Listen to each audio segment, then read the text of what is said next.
All right, ladies and gentlemen, there's a lot of waiting and a lot of delay, but we're finally ready to go. It's game number 1 in a best of 3. Continuing here with the Challenger qualifiers. About halfway through to the qualifying matches, and we'll explain that more in a moment, but for now, spawning here in the top right side, we have the red Zerg player. It's TLO. His opponent, coming from France, in the bottom left, and going for a quicker pool, we do have the orange Zerg Denver. Now, a quicker pool doesn't mean what it used to be, and it's not always going to be a super cheesy all-in, but I think this is something where Denver is very skilled at being a little bit, we'll call it difficult. He's shown some really cool gameplay that's been very unique to him, but that's mostly been in like ZvT, not necessarily ZvZ. So we'll see how he measures up against TLO. Again, just kind of reiterating, TLO's better matchup right now, I think, is ZvZ. He was actually talking a little bit about this at WCS, but nothing too crazy, no bragging or anything like that. And I think that I do favor him over Denver, generally speaking, but Denver's also a player who he can really knock it out of the park, and this early aggression is meant to really get him ahead most of the time. If you pair this with gas, then it's the all-in, but the idea is with the earlier, was it 12, I think it is, the pool, you get to cancel your opponent's hatchery, you force out some extra lings, a queen, maybe even a spine crawler. The idea is to put them behind, not necessarily win the game with this move. Which, well, funny enough, can sometimes lead to winning the game. But the point is, we'll see how TLO responds. His hatchery is certainly going to be soaking some of the hits. Some players will pull the drones. Some are happy to let it die. I don't actually know which is technically the best. I do feel like the drone pull seems to have better success than not. But either way, there's no chance to cancel a hatchery when it's already completed, and these Zerglings are going to work. Meanwhile, Spinecrawler does start up on the high ground. He's not underestimating his opponent when it comes to this, as Denver does have more lings on the way. More than would be conventional, I would even argue, as most players do this early set of lings and go right into droning. But he's going to have to get about 6 worker kills to really make himself feel happy about this, and here comes those workers providing some kills. Actually, really good control on the lings so far out of Denver. In fact, did he even lose? He lost 1, barely. But really nice here as he danced around with TLO. TLO losing a couple drones, of course. Hatcher getting very low, but not dead yet. And those extra 4 or 6 lings Denver brought across the map that are also unconventional. You know, look at the queen kill while he continues to fight off on the left side. More lings filtering in, but that's about it for Denver. He's gone back to droning on the back end of this. I like the hold position out of the drones. That was kind of a cute move. He should be able to get the queen, and the fact that he baited a spine crawl out of TLO. Sure, he doesn't get the natural base, which would have been the best case scenario, but he does do a lot of damage. Up to well, 21 drones back on the other side of the field. His hatchery is also up and running, and the queen kill to boot. This works out really well for Denver. Now, as I said, this is not a move that necessarily wins the game here and now, but TLO's made Banelings, he's got a Spine Crawler, he's got defenses to deflect any of their attacks, but I think he also quickly realized this wasn't going to be dedicated despite the extra Zerglings coming in. Perhaps was fearful this was an all-in initially. I like that he took the safe steps.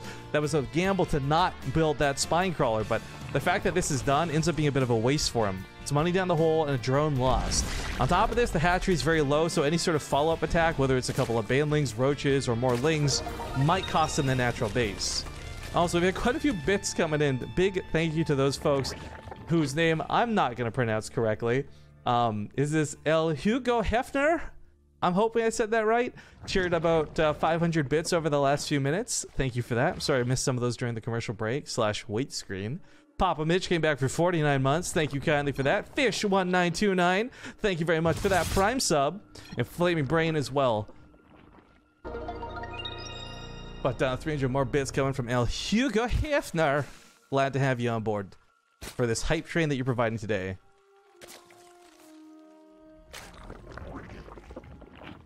Also, I'm being told to check something here. I'll have to look in a second. Denver poking out with the queens at the moment. I guess we're gonna grab a couple of these lings. Not hugely important, but prevents any scouting.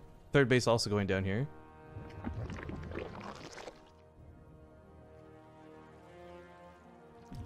Baneling gonna go off on the lings. Good. Denying scouting once again for both sides, actually. Denver hasn't seen what's going on in the main. He doesn't know that it's necessarily an Evo chamber instead of a Roach Warren. Denver also has a lair that I believe has been unseen by TLO. I don't know, if it's Carapace, TLO might be able to get away with like an early Ling fight, but an Eva Chamber in an event where it's not Baneling versus Baneling?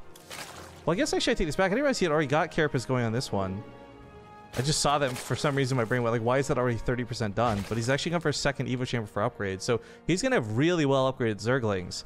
Denver's gone for a move here where he's gone for Mutalisks. And the idea is that, like, yes, Zerglings can't shoot up and that's going to hurt. But what's going to work out better for, I think, TLO in this situation is the Mutants will have so much trouble actually catching the Zerglings as they run around the map. And with their 1-1, but more emphasis on the melee than the Carapace, they'll be able to kill pretty much anything they get their hands on. Whether it's grabbing a hatchery or grabbing a queen, you name it. But TLO's got a lot of units that are going to be running around the map. Roaches as well won't even do that well if they get surrounded. Staying in a choke like this, he'll be able to win against Zerglings every single time, but if he gets caught out in the map, things can get really bad. Surround on this queen. Denver's queen going to go down pretty quick. Doesn't need upgrades for this. She's just exposed and a big target.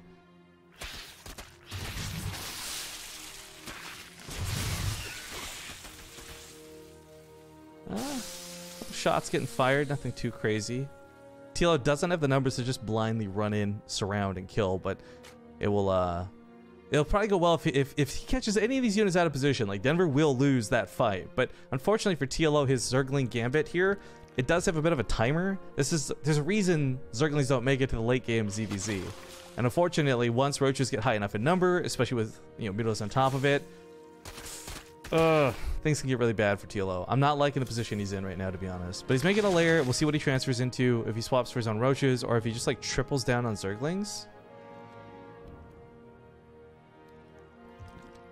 But looking to get a fight here on the roaches. A couple shots getting fired. Picking off even the bailing's nice. Any openings? That was a ping from Denver, interestingly enough. I guess misclicking. Or just trying to highlight because he knows there's people watching. What's going on? Queen gets picked off pretty quick. There's that +1 melee in full play. Denver actually did go for upgrades, but of course not Carapace, so he's really taking full damage from this. Other side of the map, these small amount of meters that came into play, not that bountiful. Even the queens are taking care of these. TLO's also gone for his own Spire, which I think is an interesting choice to pair up here with the Zerglings. I don't know that this will be a Muta versus Muta game, but a Muta versus a player who has no anti-air with a lot of Zerglings flooding underneath it, I think could work out really well. But for now, the timing does not work out for TLO. It's actually quite awkward as the roaches are already on his side of the map. Get that fight in range of the Spine Crawler, I think he takes this every time. This fourth base, though, I don't know if he can actually save this. The Fort Mutas are really not a threat, though. I mean, they are super inconsequential in the grand scheme of things right now. But they did maybe, I'm not sure if it's bait or if it's like the direction TLO wanted to go.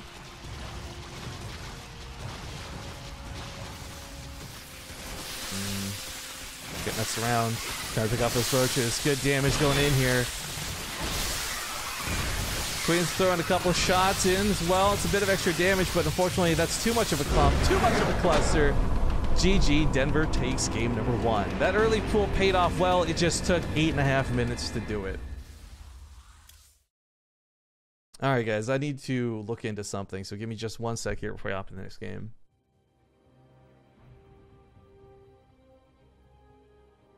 I hate Discord while streaming because it hides all the stuff for its streamer mode.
Am I blind? Hang on, I'm trying to read this thing. Suppose there's a pinned message I'm supposed to be reading right now. Here's the in-game stuff.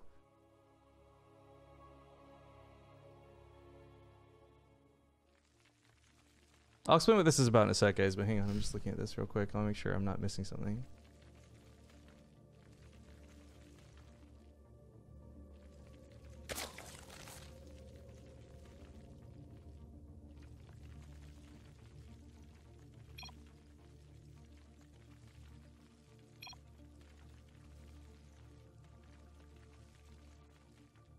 Yeah, they're making a big deal about some delay stuff, and I guess I was trying to be quote-unquote professional, not bring up what was happening behind the scenes, but Naruto is typing in all chat, so he's kind of making it a thing.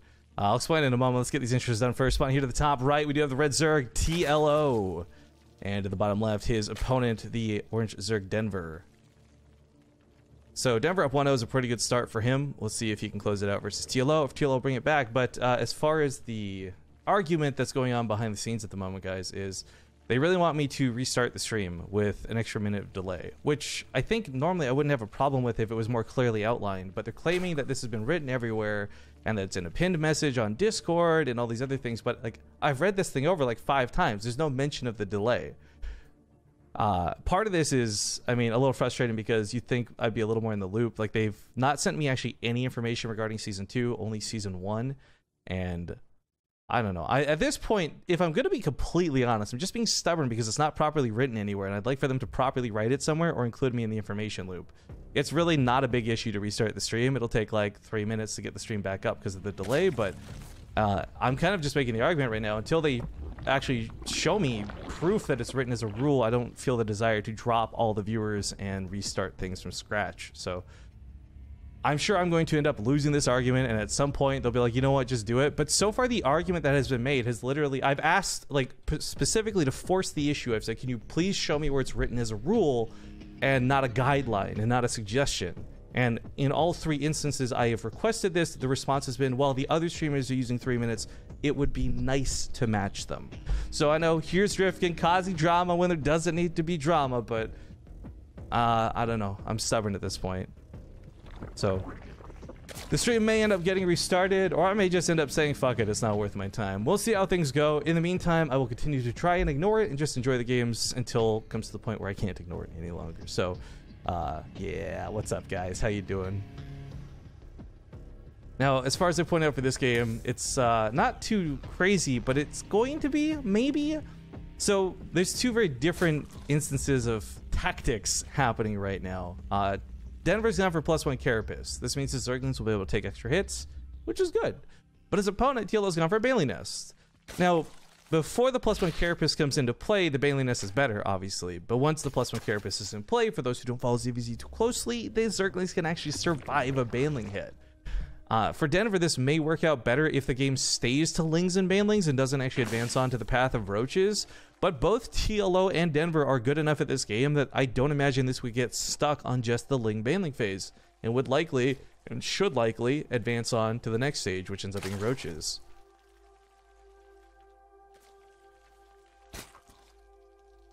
But for now, base for base, third a little bit faster here for TLO.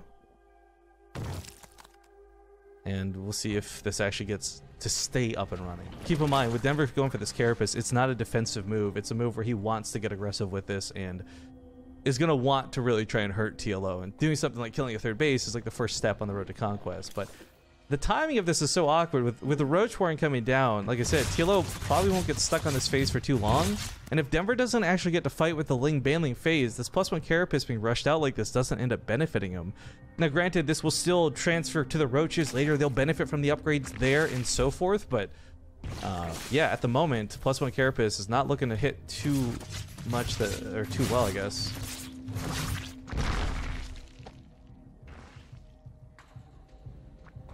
As the Lings start heading out, maybe a surround on the base, maybe not. I mean, TLO doesn't have that many units to get caught, and what he does have are kind of explosive. So, granted, Denver can take 1 hit from a Baneling, but 2 Banelings going off in a cluster of Zerglings are still going to kill all the Zerglings. But not going to have that opportunity. Queen's on the ramp. There we go. A bit of a bust. But his own Banelings come in now. Look at the trade Banelings for Banelings. Because, of course, the Zerglings will win the fight when it's just Ling versus Ling. But the Banelings wash each other off. Still 2 Banelings remain for TLO. And Denver doesn't have that much firepower left. The fact that Roaches are already coming, well, actually, scratch that. TLO did go for a Roach Warren, but he's looking for Mutas. Mutas will be able to systematically just target fire down the Banelings without any repercussions. It's always cool to see, but this would only really work, I think, if Denver was truly sticking to this. He's not, by the way. He's looking to move on to his own tech. Layer starts up, Roaches come, and he's gone for ranged weapon upgrades. Still, though, the advantage of Mutas is that they won't be able to be retaliated against. You can't shoot up against Mutas, not yet at least. So Denver not looking to be in the greatest spot. I think not because of the follow-up tech, but because this attack did not do what it needed to do, and the Carapace hasn't played out for him quite the way maybe he wanted to. But like I said, the Carapace upgrade will still benefit his Roaches. He will have 1-1, so if it comes to any kind of like Roach versus Roach fight, that should still work out here for Denver. But lots of ifs and maybes as we see how this plays out. 16-bit is kind of a bigger map, so it's not exactly super quick to get from base to base, although I will not pretend like it's forever. It's not like Darkness Sanctuary, but it's still something where you're not immediately there with your reinforcement of Roaches, for example.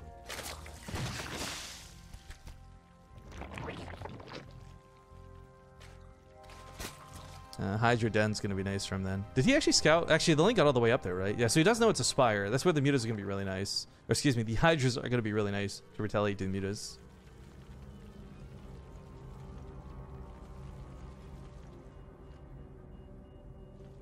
Lings on lings on lings. Coming on in, looking for the fight. Gets surrounded the Roaches, maybe gets a couple kills, but I don't think TLO can do much, and I think he realizes that too. Once the Mutas are here, it'll be a bit different. I mean, keep in mind, there's not really Spore Crawlers. There's not an abundance of Queens. This is something where, for Denver, I don't know, I think I'm liking his position now, despite the fact his earlier attack was such a big failure. But there is this element of the game, right? The old school rule of ZvZ was always like, if your opponent doesn't go Mutas, you don't keep going Mutas. And in this situation, that might not apply. 16-bit's actually got a lot of maneuverability that could favor air flyers here. For example, responding from a 4th base potential to your natural, not going to be easy when Mutas can just fly back and forth between the two. So it's not like TLO is going to lose the game by going Mutas, but it's very interesting to see his dedication to them. And I gotta imagine this is a little bit to do with the map. I mean, I think he didn't see the Hydra Den, so he doesn't know Denver's going for a quick response to this, but at the same time, like 1 or 2 Hydras actually won't work out that well. Yeah, TLO can just go Banelings to wipe them out. He's actually got enough ground army to support his Mutas anyways. And there's so few Hydras in play that the Mutas, outside of like a Spore Crawler, could probably take on the Hydras with somewhat relative ease. But the Infestation Pit's the follow-up to this, which I find kind of interesting out of Denver. I'm not sure if this is for emphasis on something like a Fungal Growth, or if this is going to be for a Hive to get better upgrades / parasitic bombs. Either way, TLO has gone for so many Mutas this game. I'm really interested to see how this plays out, because it's just not your conventional ZvZ. Mutas, I feel like it's actually been so long since I've seen Mutas in general. Most of these games are really Roach Ravager versus Roach Ravager, and positioning plus macro ends up being key to winning. In fact, I would even argue I've probably seen more Ultralisk and Lurker games in the last 6 months than I have Mutalisk games. So I kind of like what TLO's doing. I actually have no idea. Not to say I have no faith, but I don't have faith, rather, that this will work, because I just haven't seen it in so long. But lots of links to come support these. I mean, if at any point TLO finds himself with abundance of gas, he doesn't right now because of the cost of the Mutas, but if at any point he has the abundance of gas to just make a ton of Banelings, he should be able to just roll through pretty much everything that Denver will have for the defense. Whether it's Roaches, whether it's Hydras, the point is Banelings have got that 6 splash damage, and the Mutas can clean up what little's left. Looking for that fight, though. How many Mutas do we have to? 24. Again, that's a lot of Mutas. But as the attack commences, Lurkerden follows up for TLO. Man, this guy's all over the place with tech. The Infestors are going to spawn, but they won't have enough energy for fungal growths right away. Focusing on the Evo Chamber, denying an upgrade is kind of a nice thing, but oh, that was kind of also very dangerous to do. 3 Mutas go down. It could have been far more than that. But with an Infestor or 2 out, and now they're gaining energy, they should be able to cast a Fungal Growth in given time. And if you guys have not been following too much on StarCraft closely, maybe you're just watching for the first time in a while, Fungal Growth no longer locks a unit in place. It does slow them to the point where they almost aren't moving, but they are definitely still moving. So you can split, you can run, you can try and minimize damage, but ooh, even Spore Crawler is getting focused down here pretty quickly by these Mutas. No transfuses from the Queen, low on energy, picks off some of the drones to go with this. Ends up being a pretty nice attack here for TLO. Only better if you had these Lings also hitting the 4th base at the same time, for example. Hatchery, I don't know if he's going to get the hatchery for this. Looks like he will. All right. A little bit risky to stay with the Hydras, and especially that the Infestor there.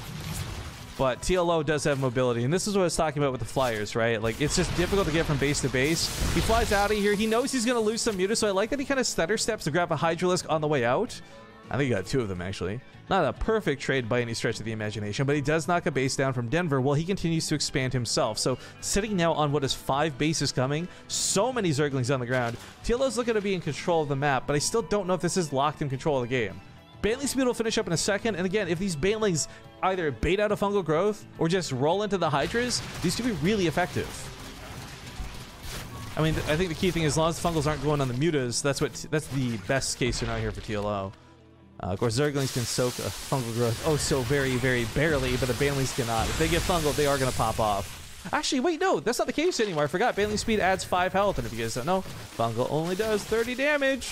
So it's going to take 2 fungals to lock down Banelings with speed.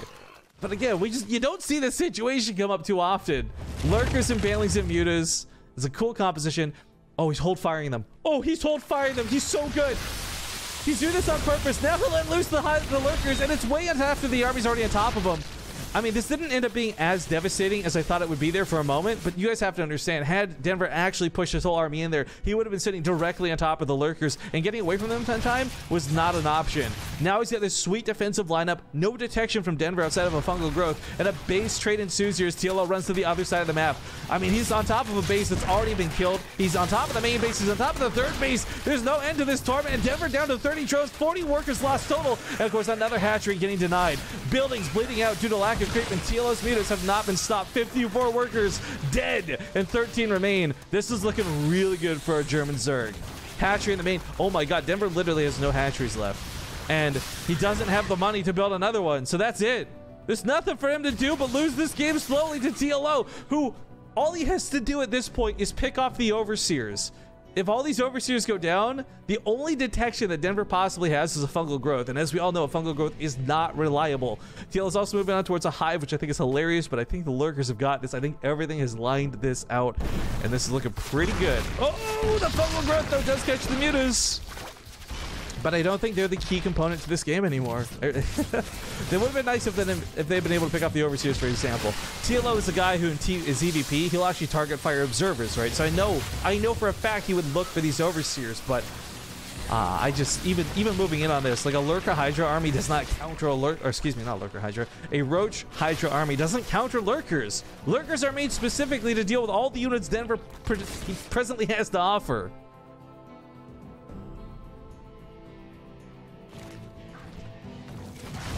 This game is should be again over. Let's not forget, a lot of Denver's buildings are bleeding out at the moment. TLO just really has to go in and kill the extractors because they're the only things that won't bleed out, and then the timer gets set. But coming in from 3 different angles, looking for his best shots to take a fight. I don't know if he's gonna get it though. The lurkers are destroying the roaches. It's not even a fair fight. Denver's supply plummets. Oh my god. Well, I think we knew that was how that was going to go down, but watching it, seeing the massacre firsthand, that part was unexpected. Yeah, surrounded with the drones, who cares? TLO knows there's no other bases. His opponent has been fully revealed to him at this point. With no hatcheries down, he sees everything, and he knows there wasn't a base rebuilt. GG's get called, and TLO takes game number 2, tying up the series 1-1. Six City! All right, guys, give me a sec. I got to talk to some people and sort this nonsense out. I'm going to go to the break screen while we do it. And yeah, be back soon for game 3, hopefully. All right, folks, it's game number 3. Things are tied up 1-1, and we're going to find out who gets knocked down to the losers bracket, who advances on. But I'm going to introduce these players. Go silent for a second because I got to do some more typing. So spawning here at the bottom right, we do have the blue Zerg, TLO. And his opponent at the top left, the orange Zerg, Denver.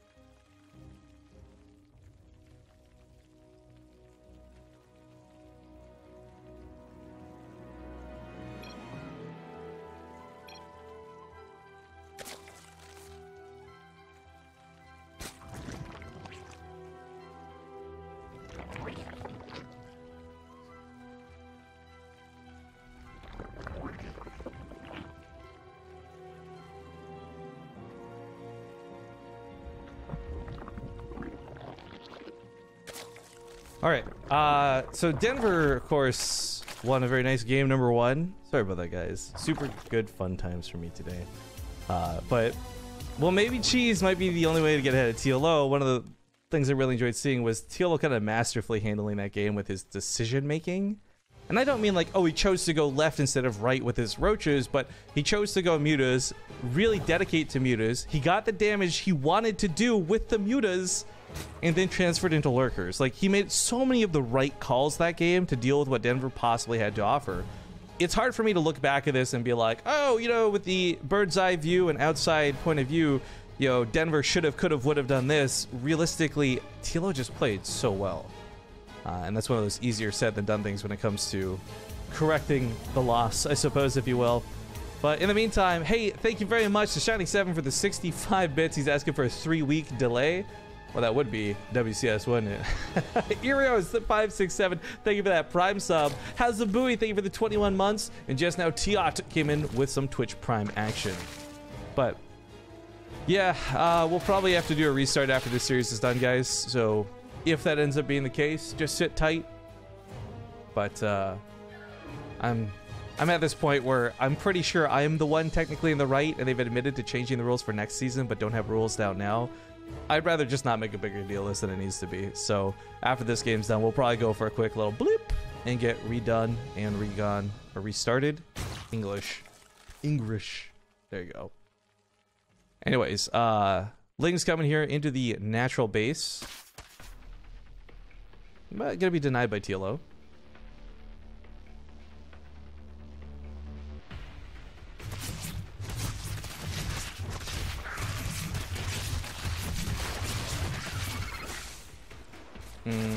Darting into the main base. Does get a scout. Actually, I thought Denver was going to be completely denied with the scout. So, unfortunately... Oh, I say completely denied, but he missed the key thing that was the Banley nest. Swarm forces TLO's getting really aggressive. Of course, he's going to see Banleys now, so doesn't need any scouting information with the attack that's ensuing. Let's keep in mind, well, I didn't bring it up that the workers were cut. This was pretty dedicated initially, but TLO's starting to move out of this. Perhaps happy to force his opponent's hand and hoping Denver overreacts to this. TLO's actually gone for drones back at home. But Denver, while still making Zerglings, might not be an overreaction. It might just lead to a counterattack. Either way, without taking care of TLO's own attack, Denver won't be moving across the map anytime soon. So just trying to stay here as long as possible and delay the inevitable counter. TLO continues to try and get some damage done. Banning for a Zergling, Queens for that Bailing. Nice pick off there. And now suddenly this isn't looking so good for TLO maybe. His army supply is kind of low, and maybe, just maybe, a couple Banleys get the lucky connect to make this game more magical, but oh, that missed rally of drones is already not a good sign. Banley popping off here, Zergling's running down to the third base. I mean, TLO's army supply is low, and admittedly, it's because he's been droning, so he's up a few workers, and that's really nice, but if he loses control of a third base, if he doesn't win this army fight because of it, then this early attack won't have been worthwhile. Banley's looking to waddle in. Nice splits out of Denver, so he doesn't soak too much damage, but he still loses the majority of the Banleys. However, this does successfully shut down the third base of TLO, and that's some good damage for Denver. But he's looking for some couple of queens here. He's going to realize, wait, there's no Banleys to actually stop me, so almost gets a full surround on both. Kind of half surrounds on each, however you want to phrase this. So he'll get a queen, but looks like not both queens, unfortunately. Also, yo, I don't know where this sub hype train is coming from, but thank you guys kindly. Soul Hunter F, Kilo for 21, Tiot, and Rick13311. Thank you all for your subs joining in on that hype train. BaseTradeTV. I guess a little bit of damage being done for the counter. TLO, again, he just doesn't have that big of an army, but I guess the funny thing is neither does Denver with that attack. This is the trade of Ling Banling that I love watching, where it's not perfect. Nobody's getting that one sick Banling hit that's like, oh my god, they just turned the game around. But it's just counter into counter into counter. Spinecrawler is going to go down. Will take down the last Banling. I love that last second transfuse, by the way, keeping that thing alive a little bit longer. So now I can snipe off another Banling or 3 or 4. Oh my god, that Spinecrawler ends up being so good for Denver. Racking up 6 kills now. Not too shabby. Oh, almost touched the top of that Banling. We had that moment where we almost had a sick Banling hit, but not quite. Pulls away at the last second. This doesn't end up being too devastating. Denver still controlling the hold. 18 supply for TLO. A little bit less now as more workers get, or more units get picked off, but he's still sitting on 36 drones. That is for Denver to the 30 of TLO. And let's not forget, TLO's also missing that third base. While maybe mining on the third base isn't the biggest deal at the moment, the fact that it's not producing larva is. That makes it so much more difficult to keep up these ling numbers. TLO, not exactly floating tons of money, but he's got money, just no larva to really work with. As these injects start popping out, of course he'll be able to make more units, but that's where some of this supply difference is being made right now. Not because some sick Baneling hit went off, but players are starting to miss some of their larva here, and TLO being one of the bigger examples. Looks like he's finally going to get this hatchery. No, that Baneling cleans it up. Maybe these last two Banelings finish it off. Zerglings do help. It looks like Denver's now the one without a third base, but other side of the map, a counter is why Denver didn't have all these units at home to defend with. A couple more Zerglings getting in there, another Queen going down, and this has just been chaos. But TLO's the one once again down in army supply. The ebb and flow that is ZvZ as these guys trade out might just finally be snowballing a little too much in Denver's favor. There's nothing to stop him from knocking down the third. There's going to be another equalizing force through this third base going down. But GG's get called, tapping out, and Denver takes the 2-1 here in the series. Very nicely done here by our good French Zerg friend. But in the meantime, guys, like I said, I'm probably just going to start this for the sake of just fucking not having a headache. I do want to cast a little bit more today. To be honest, I know people are saying in chat, like, oh, Rifkin, you're being the bigger man, good job. But realistically, I'm like, fuck you. But we'll restart this shit. So I'm gonna play some commercials. Sometime during the commercial break, the stream is going to end. I am not leaving. I want to emphasize this. It's just gonna take some time to restart the delay. So be back in a bit, guys. Thanks for watching.